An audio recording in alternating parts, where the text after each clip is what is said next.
Son los ejercicios estadísticos más polémicos, causaron muchísimo ruido a lo largo de este año y este que viene, pues seguirán igual. Son las encuestas. Pato Morelos, encuestador, ¿cómo estás? Muy bien, gracias. Qué gusto verte. Gracias. Primer pregunta, ¿por qué fallan las encuestas? Mira, a ver, yo creo que hay dos motivos por los cuales pueden fallar las encuestas. La primera es si es una encuesta con un objetivo propagandístico. ¿Qué quiere decir? Que quiere beneficiar a una persona o afectar a una persona. ¿Por qué? Porque muchos políticos piensan que esto va a influir en la opinión de la gente. Y hay otro motivo, y puede ser un motivo metodológico, que es un mal cuestionario, un mal muestreo, pero sobre todo una mala ejecución, que es lo que más puede suceder. Por ejemplo, uno tiene que encuestar a 500 mujeres y no logras tu cuota, bueno, puedes tener un sesgo. Tienes que ir por adultos mayores o por jóvenes y no lo logras encuestar, esto puede impactar, ¿no? Entonces te diría que esos son los dos principales motivos.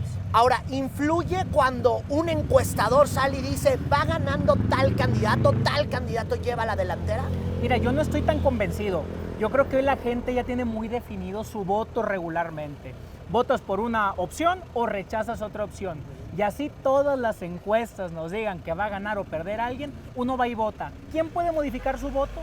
Quizás un segmento muy pequeño, muy mínimo, pero yo no me atreveré a decir que una encuesta o que un reporte puede cambiar las tendencias electorales. Por más que un político diga, oye, a mí copeteame la encuesta, ponme 10 puntos de más, va a cambiar que la gente literalmente cambie su decisión. ¿Eso es prácticamente imposible? Mira, yo no lo creo. Esta elección es un claro ejemplo de ello.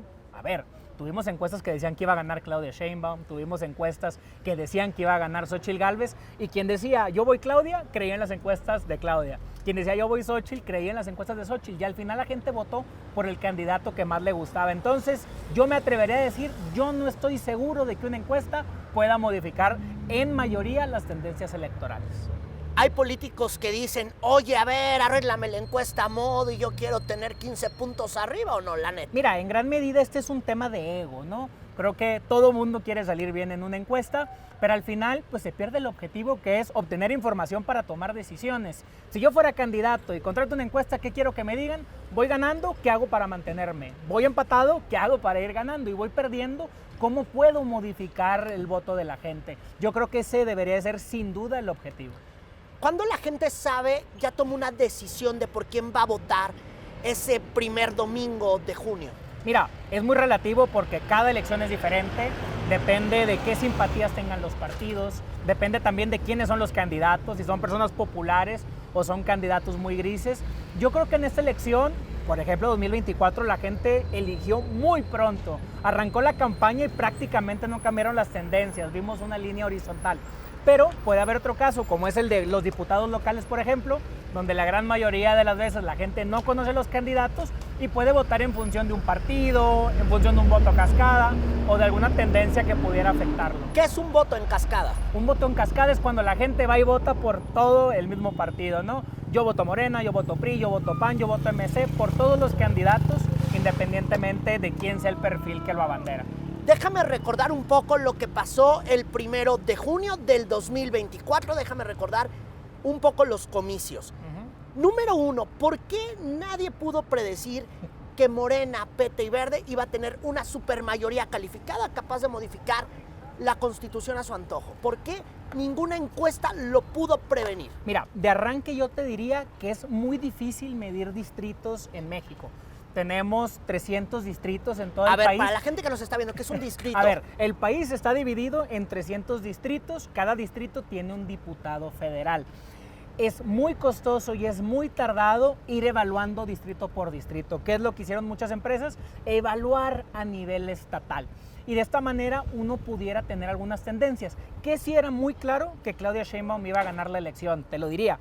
El 99% de las encuestas en este país decían que iba a ganar Claudia Sheinbaum. Es un poco, nos dejaba entrever pues, que iba a haber una votación importante para la 4T, que si no estaba presupuestado, y me atrevería a decir que ni la misma 4T quizás lo tenía presupuestado, es que en el tema del legislativo pues iban a ganar con tanta contundencia. Ahí es el... A ver, entonces, encuestar un distrito es prácticamente imposible. Es complicado porque mira, hay distritos que lo componen varios municipios.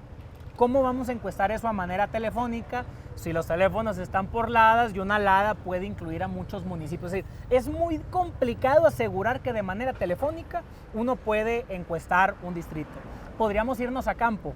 ¿Tú te imaginas lo que es desplegar equipos en todo el país, distrito por distrito, para obtener casos representativos? Se vuelve, uno, tardado y dos, muy costoso, ¿no? Entonces yo te diría, yo particularmente no vi un estudio en esta elección donde distrito por distrito, estado por estado, se dieran las tendencias.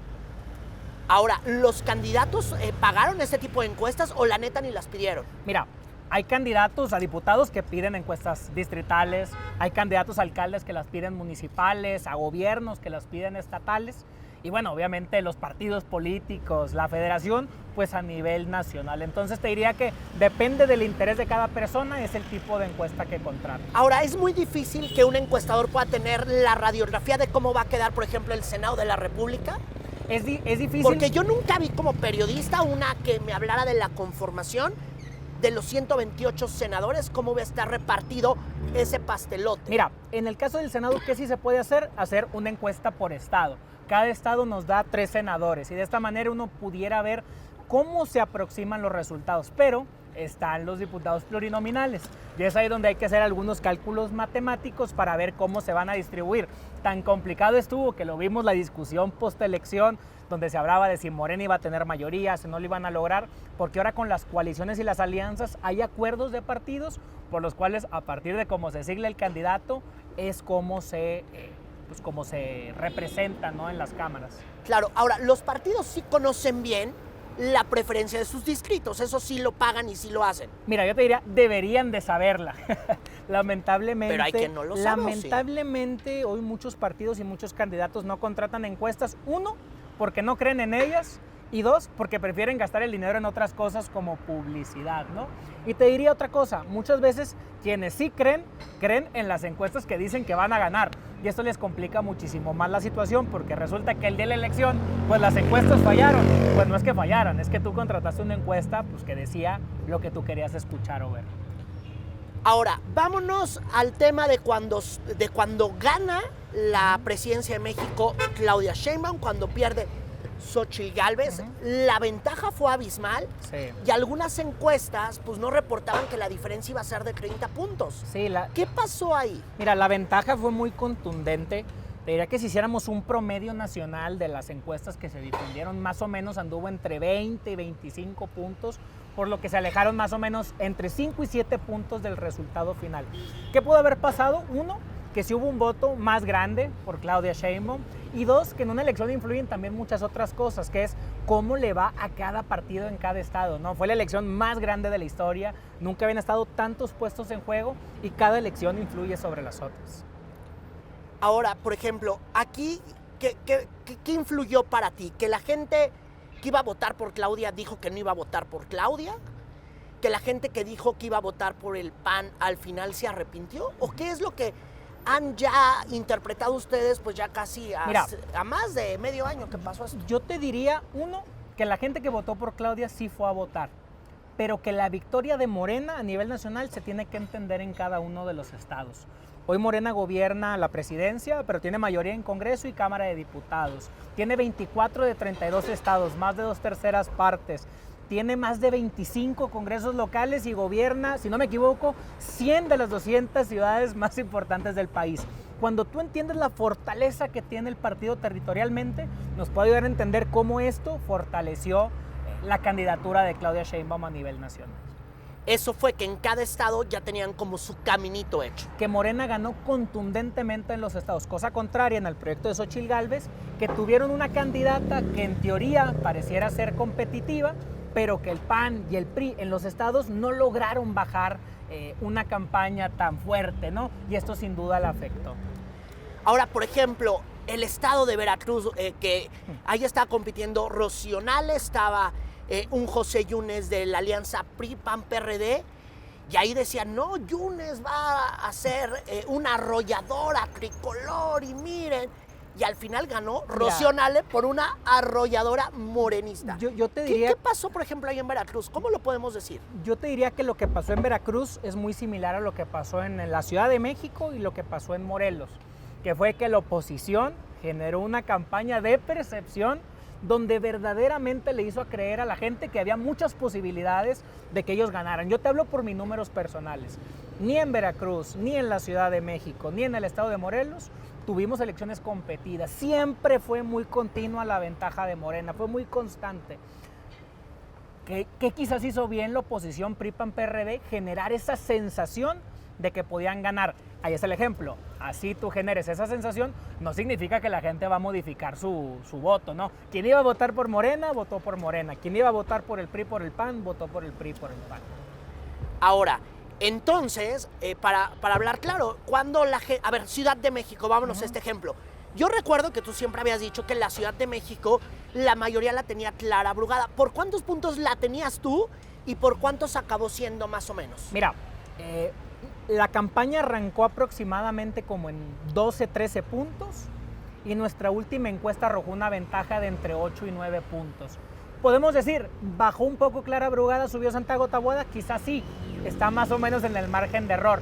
Pero ¿qué nos dice esto? Que constantemente nunca tuvimos duda de que Morena iba a tener la victoria en la Ciudad de México. La gente cuando decidió que Clara Brugada iba a ganar y cuando decidió yo voy a ir a votar ese domingo por Clara Brugada, aunque llegue a las 5:50 de la tarde a la casilla. A mí no me gustaría hablar de candidatos, hablaría de proyectos. Hoy en México hay un votante que simpatiza con la 4T y con el movimiento obradorista. Y hoy hay un votante en México que está totalmente en contra del proyecto obradorista. Entonces, desde el día que se definieron los candidatos, la gente ya sabía que iba a votar por el proyecto de Obrador o en contra del proyecto de Obrador. Que puede haber un pequeño segmento de votantes cambiantes que analizan los candidatos, que ven los debates, que ven las propuestas, sí. Pero hoy en México, por la situación y el contexto político que se vive, te diría prácticamente el voto está decidido. Salvo algunos estados, te diría como Nuevo León, donde sí hay un voto cambiante, donde hay 3 o 4 fuerzas políticas competitivas. Pero fuera de este estado, prácticamente el voto está decidido. O somos 4T o somos anti-4T. Cuando me quieres decir, cuando dices hay un proyecto, ¿a la gente le importa más lo que propone ese partido que el candidato o qué es lo que me quieres decir? Hoy yo lo que te diría es que lo que representa estar en un proyecto o no estar en el otro proyecto puede trascender a los candidatos y por eso en campaña vimos cientos de ataques a candidatos de PRI, PAN o a candidatos de Morena. Y la gente decía o voy o no voy, ¿no? Prácticamente pareciera que el voto estaba definido y por eso estado por estado podemos ver cómo se mantuvo muy constante. Ahora viene el 2025, ¿qué es lo que se va a disputar? A ver, 2025 es un año muy importante de pocas elecciones. De pocas elecciones porque vienen alcaldías en Durango y alcaldías en Veracruz. Nada más. Nada más, solo Durango y Veracruz y son solo alcaldías. Pero digo muy importantes porque va a ser inédito la primera elección para el Poder Judicial, pues donde vamos a ir a votar por la Suprema Corte, por el Tribunal Electoral, por jueces. Va a ser una elección completamente atípica. A ver, déjame irme a este tema. Hasta donde yo tengo entendido, la semana pasada platicaba con alguien que se había inscrito, no tienen, pues no van a tener una lana para hacer campaña. Ellos van, dejan sus cartas, ahí la carta del vecino, firmada la carita feliz y todo. Y la bronca es, a ver, ¿cómo yo, Juan Ciudadano, voy a saber que está para ser juez, para ser miembro de la Suprema Corte de Justicia de la Nación? A ver, tú como encuestador, ¿cómo se tendría que dar a conocer un candidato de estos? Va a ser un reto para quienes aspiren y también para los ciudadanos. Para quienes aspiren, pues porque la gente no los conoce. Yo le preguntaría a la gente que nos está viendo si me puede decir el nombre de un magistrado, de un ministro de la Corte, de un juez. Pues en realidad no. Y para el ciudadano aún peor. Mira, vamos por partes. Primero es, ¿qué se va a votar? Si yo le dijera hoy a la gente, ¿qué hace un ministro de la Corte? ¿Qué hace un magistrado del Tribunal Electoral? ¿Qué hace un juez federal? ¿Qué hace un juez local? Pues es difícil. Después, ¿quiénes aspiran? Si no los conocemos, ¿cómo los vamos a definir? Y tercero, ¿qué vamos a evaluar para tomar la decisión? Personas honestas, personas con trayectoria, personas con estudios. No va a ser fácil y el reto para los candidatos es sin dinero, sin presupuesto, con reglas que verdaderamente los atan. ¿Cómo le van a hacer para emocionar a la gente? Porque para que te voten, te tienen que conocer. Reto número 1, de aquí al 1 de junio, darse a conocer. Ahora, si no tienen dinero, ¿cómo se van a dar a conocer? Pues mira, yo te diría dos a ver, cosas. Una encuesta, a ver, tú que eres encuestador, ¿alguien se puede dar a conocer por redes sociales si sí pega o no pega? Sí se puede dar a conocer contenido atractivo, ¿no? Podemos hablar de muchos perfiles del mundo de la moda, del mundo del espectáculo, del mundo del deporte, del mundo político, que con buenos contenidos y con buenas estrategias se pueden dar a conocer. Yo te diría, redes sociales va a ser probablemente el terreno de disputa de la elección al Poder Judicial desde el punto de vista de comunicación. Pero también ir a la calle, y va a ser lo complicado. Hacer tú ves a un candidato que estará ahí, toque la hola, ¿cómo están? No, ¿cómo lo van a lograr? ¿Cómo le van a decir a su vecino? No lo sé. Reuniones vecinales, pequeños mítines, reuniones en parques. Esta elección va a ser la primera de muchas, en teoría. Probablemente este va a ser como el experimento y el cáliz para el Instituto Electoral, pero también para los candidatos, y probablemente en una próxima elección pues vamos a ver cómo esto va cambiando en función de reglas, pero también en función de cómo hacer campaña.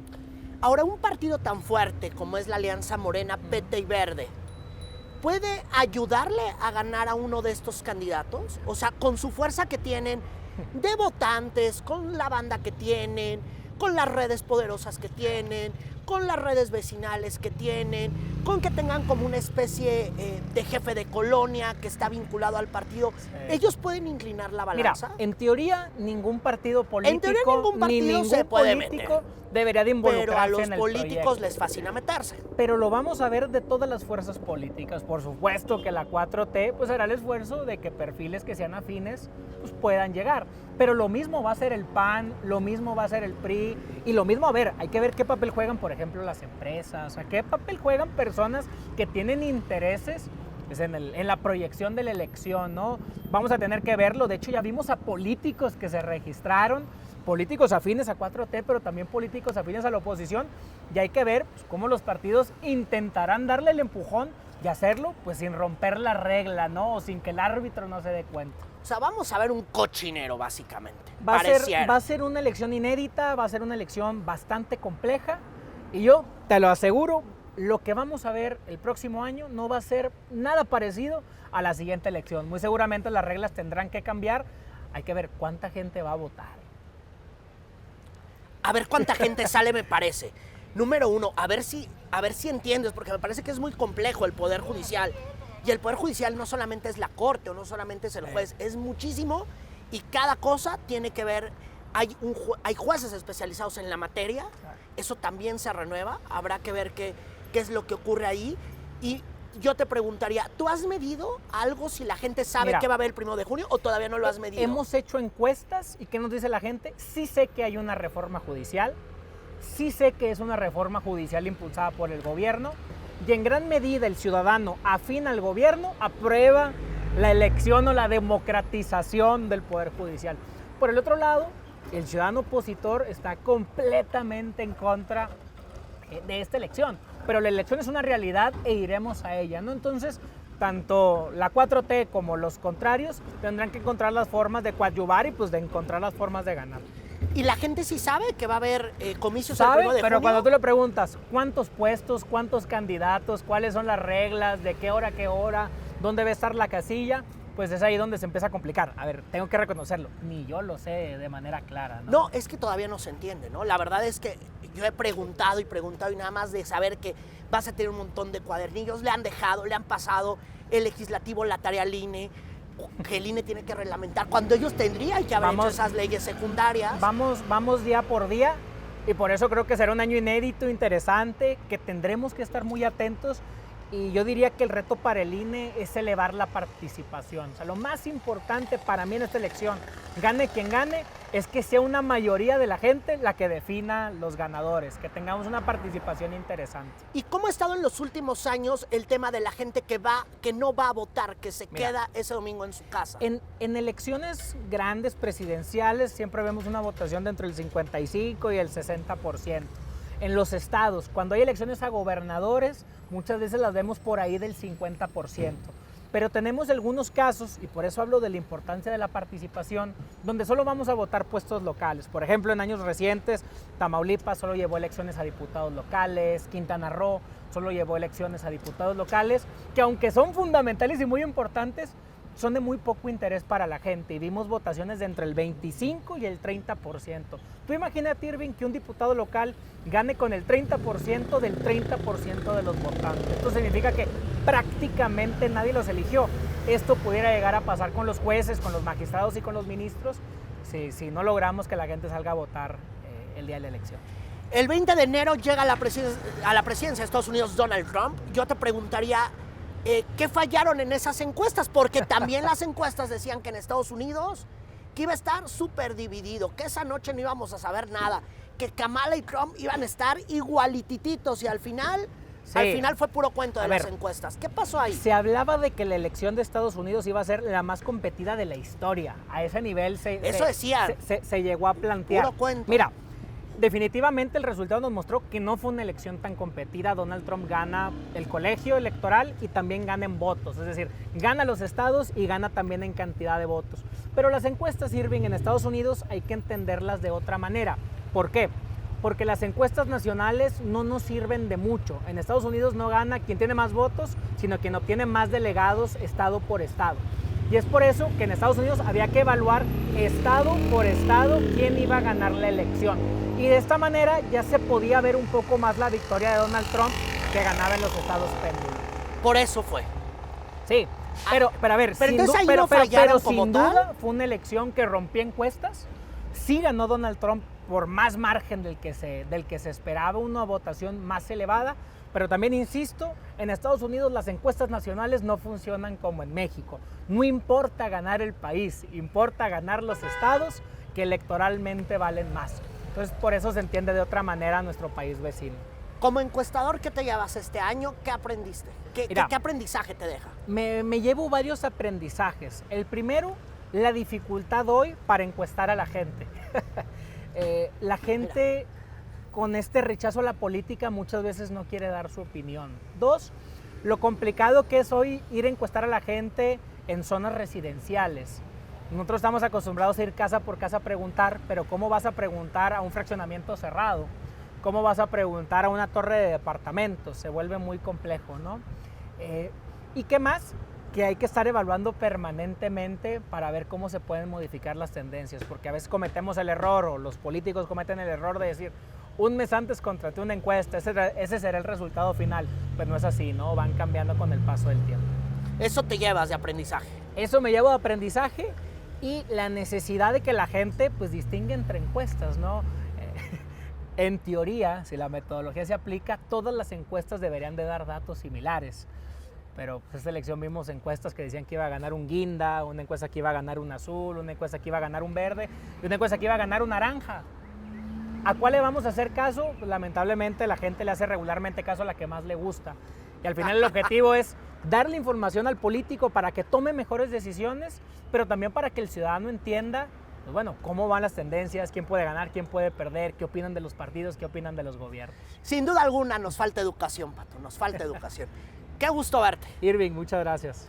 Estos fueron los esqueletos de esta semana. Pato Morelos, soy encuestador. Yo soy Irving Pineda, en verdad. Qué gusto andar por acá. Gustazo.